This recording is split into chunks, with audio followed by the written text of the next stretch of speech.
नमस्कार।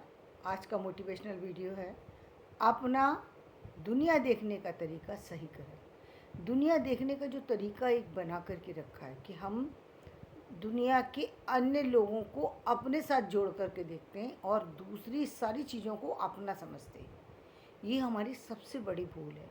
क्यों? क्योंकि दूसरी चीज़ें सब दूसरी हैं। यानी सिर्फ आपके पास क्या है? आपका शरीर, आपका दिमाग, आपकी बुद्धि, आपका कमाया हुआ धन, आपका आपके द्वारा अर्जित किया हुआ पद, आपके द्वारा अर्जित किया हुआ पैसा, सिर्फ यही आपका है। आप ही सिर्फ अपनी जिम्मेदारी ले सकते हैं। इसके अलावा जितने भी दूसरे हैं, चाहे दुनिया में कोई भी हो, चाहे पारिवारिक संबंधों में हम बात करें, पहले हम बात करते हैं, सबसे पहले हमारा संबंध किससे स्थापित होता है संसार में आने के बाद? माता पिता से। तो माता पिता भी अपने नहीं होते। क्यों नहीं होते? क्योंकि यदि बेटे के हैं तो भी एक उम्र के बाद उनको बड़ा हो जाना है और उस समय आपको भार उनका संभालना है, और वो कब आपको छोड़ के चले जाएंगे ये नहीं पता। पहली बात तो यदि वो बहुत लॉयल हैं, बहुत अच्छे हैं, बहुत आपका ध्यान रखने वाले हैं, लेकिन वो कब छोड़ करके चले जाएंगे दुनिया, ये नहीं पता। और यदि वो दुनिया छोड़ करके जाएंगे तब कष्ट होगा, क्योंकि वो दूसरे हैं। वो आप नहीं हैं, वो दूसरे हैं। उनके जाने के बाद उन्होंने जो चीज़ें अर्जित की, जो संपत्ति अर्जित की, अब वो सब आपको दे गए, लेकिन आप तो उसको तभी चला पाएंगे ना जब आपने किसी चीज़ को जाना ही नहीं, किसी जिम्मेदारी को लिया ही नहीं। तो उस जिम्मेदारी को संभालेंगे कैसे? वो आपकी तो थी नहीं। आपको प्यार मिला, सम्मान मिला, बहुत अच्छे माता पिता मिले, सब कुछ मिला, लेकिन वो आपका असल में नहीं है। क्यों नहीं है? क्योंकि एक समय के बाद वो जब चले जाते हैं, आपने देखा ही है। तो माता पिता को हम याद तो कर सकते हैं, लेकिन अब हम वो सारी चीज़ें जो उनसे जुड़ी हुई हैं, चाहे उनका पद था, उनकी प्रतिष्ठा थी, उनका पैसा था, वो सब हमको मिल कर के भी नहीं मिलता। क्योंकि असली काम तो अब शुरू होता है ना। असली काम है आपका। आप यदि लायक हैं तो आपको ये समाज मान लेगा।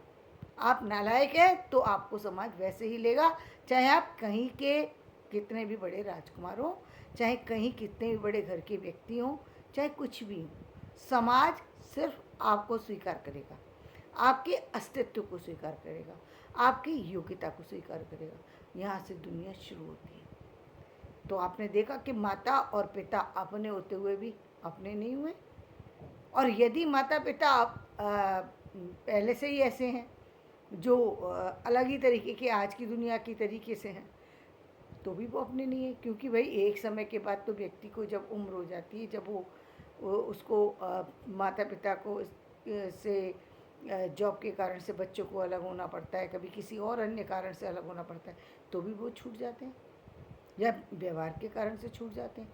दोनों चीज़ें हैं। दोनों चीज़ों में छूटने पर फिर क्या रह गया? आप ही रह गए अकेले। अब आप ही का अस्तित्व तो चलेगा ना, किसी और का नहीं चलेगा। अब हम दूसरे संबंध पर आ जाते हैं। दूसरे संबंध हम उन लोगों को मानते हैं जो हमारे समवयस्क हैं, चाहे वो हमारे भाई बहन हैं, चाहे वो हमारे अन्य लोग हैं। अन्य लोगों में मैं कह सकती हूँ दोस्त वगैरह। हम उनको थर्ड मानते हैं। यदि हमारी बुआ हैं, हमारे चाचा हैं, हमारे बाबा हैं, हमारे ताऊ जी हैं, उन सबको मैं थर्ड मान पर रखती हूँ। कि वो क्यों, इसका भी कारण बताऊँगी, लेकिन सेकंड पर हम यदि रखें तो हम उन लोगों को रख सकते हैं जो भाई बहन हैं, जो आपके दोस्त हैं, जो आपके बिल्कुल ऐसे लोग हैं जो बिल्कुल करीब हैं, जो आपके बिल्कुल करीब हैं और आपके हम उम्र हैं।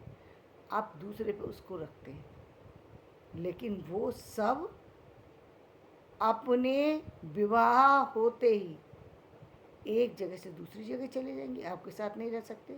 आपके साथ एक शहर में रह कर के भी आपके साथ नहीं रह सकते। भाई सब आपको अपना अपना काम करना है, तो आपके साथ कैसे चुपके रह सकते? सवाल ही नहीं उठता। सबकी अपनी आचा। फिर हम उम्र में एक समस्या होती है, चाहे भाई बहन हो या फिर दोस्त हो। हम उम्र में ये भी समस्या है कि हम उम्र वाला व्यक्ति में कंपटीशन होता है। आप उसको कंपटीशन को तो अलग नहीं, अब आप हो सकता है कि कंपटीशन फेस करने में आपसे दोस्ती रह जाए या शत्रुता में बदल जाए, तो भी आप दूसरा दूसरा ही रहा। आप तो आप अब कहाँ है संबंध? अब संबंध कहाँ है? जब दोस्ती शत्रुता में बदल गई, संबंध कहाँ बचा? नहीं बचा। यानी अब भी आप अकेले हैं, अब भी आप अकेले हैं। तो अस्तित्व किसका हुआ? आपके अकेलेपन का। इसका मतलब मजबूत किसको बनना चाहिए? आपको अपने आप को बनाना चाहिए, क्योंकि आप अपनी अपनी निजता से ही पहचाने जाएंगे। आपकी अपनी निजता ही जीवन में काम करेगी। अब हम तीसरे संबंध पर उस पर आ जाते हैं। हम जो अपने ताऊ, चाचा, बुआ, मामा, मौसी, इन लोगों पर आ जाते हैं। ये जो संबंध है जो हमारे बिल्कुल निकट है, पिता के रक्त संबंधन बिल्कुल निकट है, बिल्कुल निकट है। ये पहले हम पिता के को लेंगे, फिर चौथे नंबर पर हम लेंगे पति के या फिर पत्नी के ससुराल वालों को।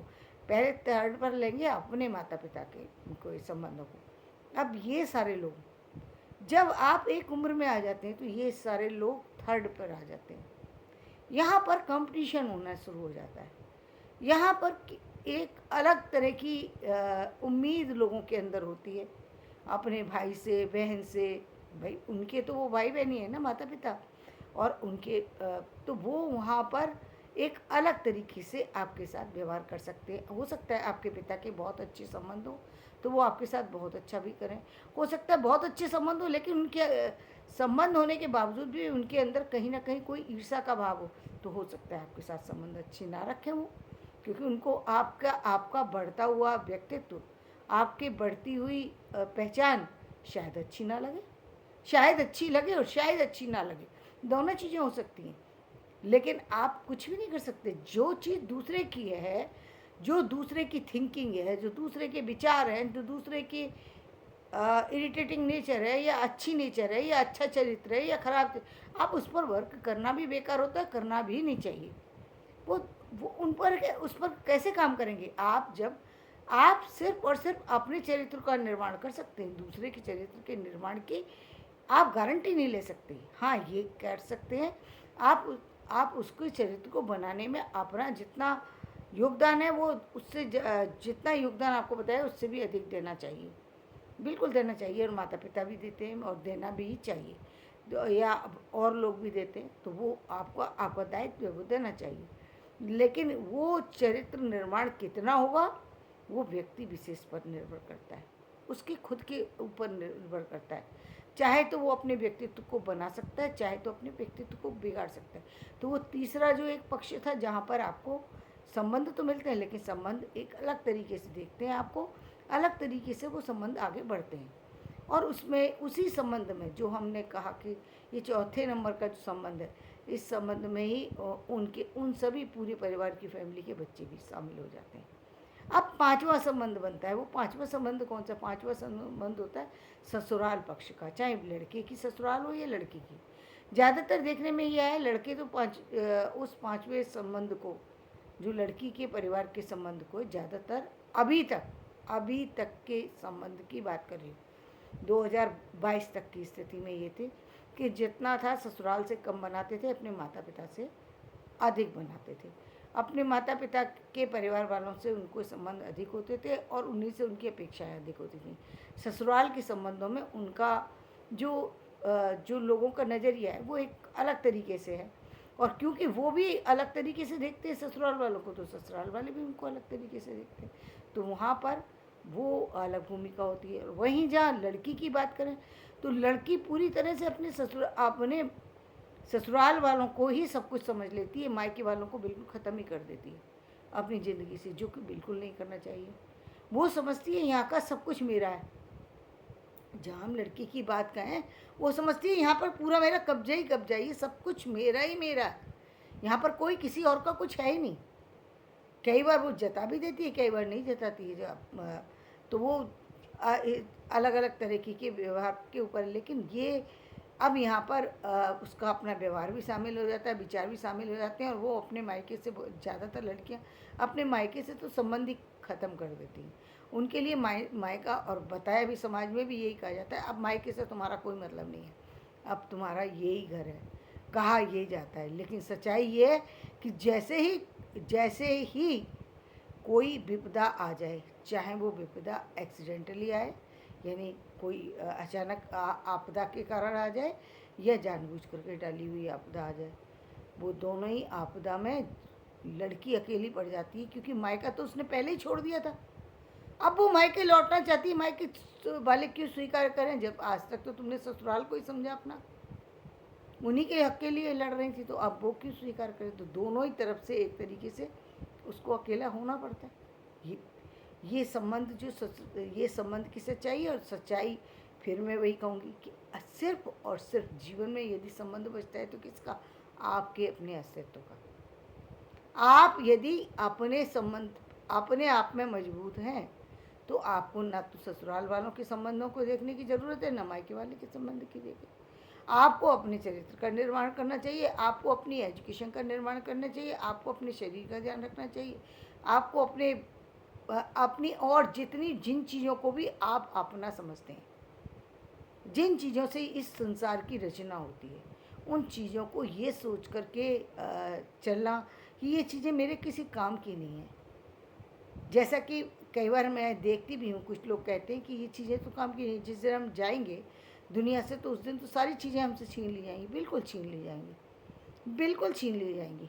लेकिन जब तक हम दुनिया में हैं तब तक तो उन्हीं चीज़ों से काम चलने वाला ना, ऐसा तो नहीं हो सकता।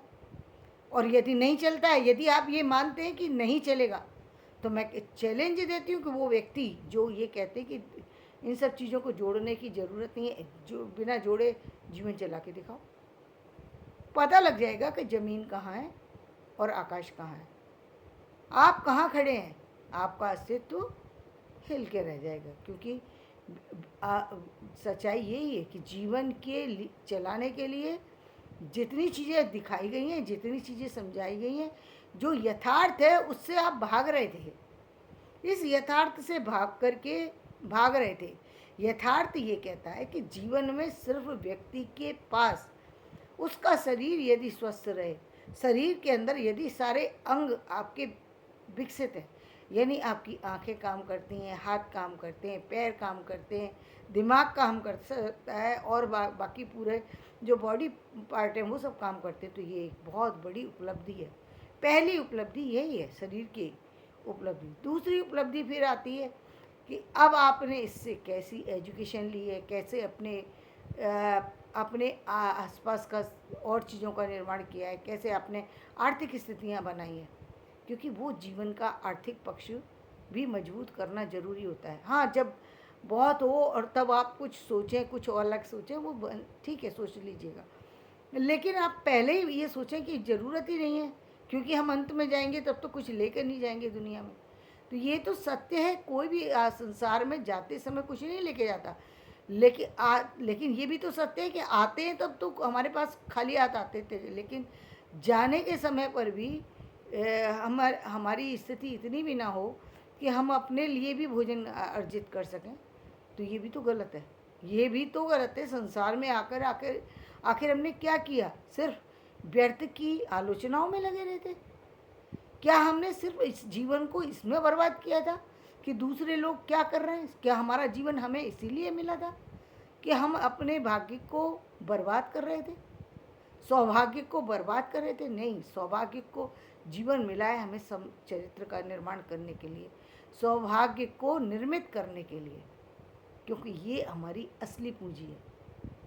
हम सौभाग्य यहाँ से क्रिएट करते हैं, और इस क्रिएट करने में परेशानियाँ तो निश्चित आएंगी। जब आपके पास, आप सोचिए कि जब हमारे पास कुछ है ही नहीं, हम जीरो पे खड़े हैं और हम किसी चीज़ का निर्माण करना चाहते हैं, तो फिर तो हमें जीरो से ही काम करना पड़ेगा ना।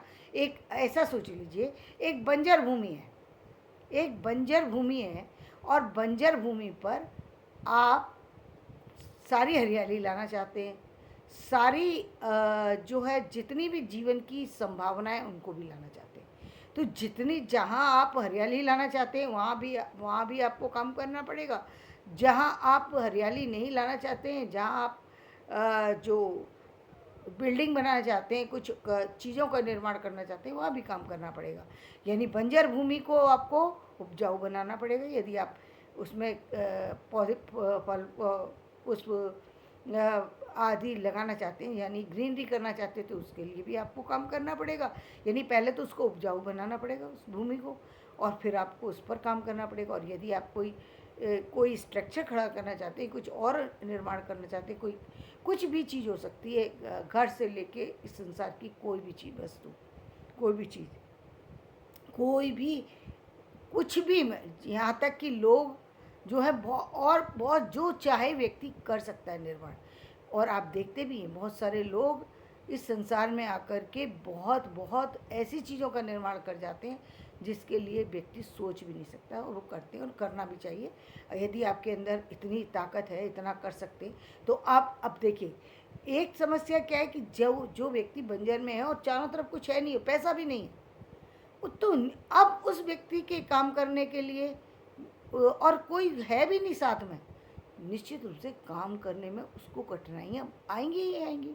क्योंकि पहले यदि वो कहीं दूर भी जा कर के किसी से मांगेगा तो कोई उसे जानता नहीं, फिर वो ऐसी जगह पर काम करने की बात कर रहा है जहाँ पर कुछ है ही नहीं, कुछ नहीं है, बंजर भूमि में, और वो सब कुछ के निर्माण की बात कर रहा है। तो पहले तो लोग उस पर हंसेंगे कि कितना बड़ा बेवकूफ़ है कि ये ऐसी बातें करता है। कोई कहाँ कहाँ जहाँ पर चीज़ें हो रही हैं वहाँ तो व्यक्ति सोच नहीं रहा, जहाँ पर नहीं कुछ भी नहीं है वहाँ पर सोच रहा है।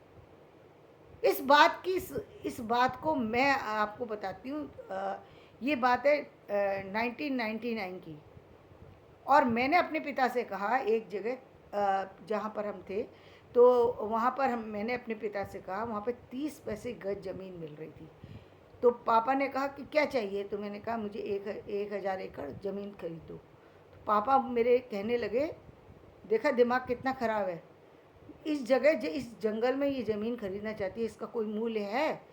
कोई भी मूल्य नहीं है, बेवकूफ़ी की बातें करने की ज़रूरत नहीं। उन्होंने मेरी बात सिरे से काट दी। सोचिए, आज वहाँ पर सब कुछ हो गया, सब कुछ हो गया। यदि वो 1000 एकड़ ज़मीन और सिर्फ मुझे 3 लाख रुपए में मिल जाती, आज मेरे पास कितना पैसा होता या नहीं होता। लेकिन ये सोच का फ़र्क है। मेरी सोच कह रही थी हो सकता है, लेकिन वो मानने के लिए इसको तैयार नहीं थे। तो ये सोच है। क्यों नहीं मानने के लिए तैयार थे? क्योंकि उन्होंने कभी ऐसी कल्पना नहीं की। उनके हिसाब से वो ज़मीन उपजाऊ क्या, वो किसी काम की नहीं है, जिस पर कुछ हो ही नहीं सकता। इतने साल किसने देखे, आगे क्या होगा, वो यही मानने के लिए तैयार नहीं थे। तो ये एक तरीके से हमारी जो दुराग्रह है, हमें दुराग्रह से हट करके हमें अपनी वस्तु स्थिति को समझना होगा और यहाँ से आगे बढ़ना होगा। तो धन्यवाद, मैं अपना वीडियो यही समाप्त करती हूँ। कल मैं दूसरे भाग में फिर इससे आगे की चर्चा करूँगी। मेरा वीडियो पसंद आए लाइक करें, शेयर करें, सब्सक्राइब